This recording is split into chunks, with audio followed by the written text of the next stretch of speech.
دور کسی جنگل میں گڑیا چڑیا اور مینا چڑیا اپنے پتا جی کے ساتھ رہتی تھیں۔ گڑیا اور مینا بہت پیاری تھیں، لیکن ان کا پریوار بہت غریب تھا۔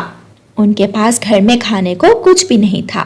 جنگل کے باقی پکشیوں کے پاس کھیتی باڑی کرنے کے لیے کھیت تھے، لیکن گڑیا اور مینا کے پتا جی کے پاس کوئی کھیت نہیں تھا۔ جنگل کے باقی سب پکشی بہت امیر تھے، ان کے گھروں میں کھانے کی کوئی کمی نہیں تھی، لیکن گڑیا اور مینا روز کسی نہ کسی کے پاس جا کر دانا مانگتی تھیں اور کسی طرح اپنا پیٹ بھرتی تھیں۔ گڑیا کی چھوٹی بہن مینا اپنی بہن گڑیا سے کہتی ہے، گڑیا بہن، کب تک، آخر کب تک ہم پکشیوں سے مانگ کر کھاتے رہیں گے؟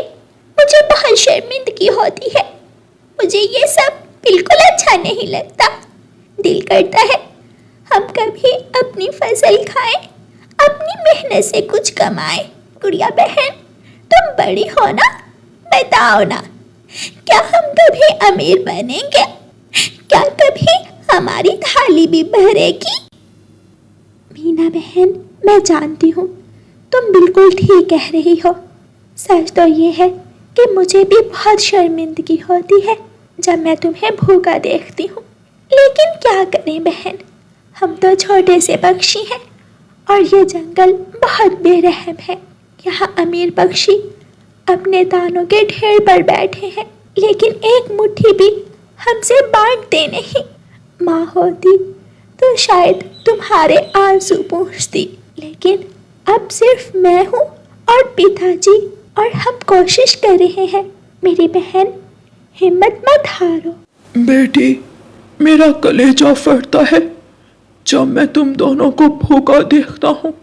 میں بھی کبھی محنتی کسان تھا، مگر اب ہاتھ کامتے ہیں، آنکھیں دھندلا گئی ہیں، لیکن تم دونوں میری طاقت ہو، اور میں وعدہ کرتا ہوں چاہے جتنی بھی تکلیف آئے ہم کسی کے آگے ہاتھ نہیں پھیلائیں گے۔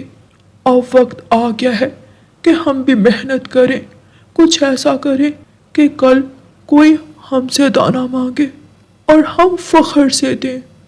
ایک دن مینا کو بہت بھوک لگی تھی اور وہ گوری کوی کے دروازے پر جاتی ہے۔ مینا گوری کوی کے دروازے پر دستک دیتی ہے۔ گوری کوی باہر آتی ہے۔ گوری آنٹی، پلیز مجھے تھوڑے سے دانے دے دے، بس تھوڑے سے ہی، مجھے بہت بھوک لگی ہے۔ چھوٹی چڑیا، تو پھر آ گئی، تمہیں شرم نہیں آتی روز روز مانگتے ہوئے؟